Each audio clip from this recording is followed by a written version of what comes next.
If it is unlawful to put a condition to not have any kids, since that is halal, then is it also unlawful to put a condition that forbids having a second wife? Okay, good question. It is not unlawful to put a condition that forbids having a second wife. But what does that mean? And I've explained this in a few other videos, so I won't go into detail here. This is not a case of forbidding what is halal. It is a case of restricting what is permissible. Meaning a woman says, you will not marry another woman. And if you do, I now have the ability to ask for a divorce. She doesn't have to exercise the ask for the divorce, but she has the right to leave the marriage because you violated a condition. And this issue, regardless of what certain ignoramuses on the internet say, this is an issue that from the time of the tabi'een, the students of the Sahaba, have said was valid and was codified into the madhab of Imam Ahmed. And yes, there are other madhahib who allow it at times and others who don't, depending upon circumstance, but this is not a new fanangled modern feminist issue. You cannot make the haram halal,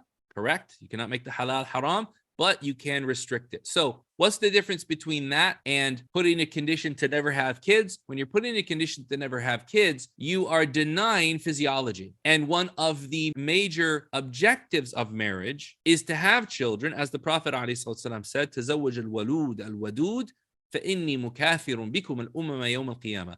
Marry loving and fertile women, as I am going to boast of your numbers on the day of judgment. From this, the ulama have said that having children is one of the main objectives of marriage, but having more than one wife is not one of the main objectives of marriage.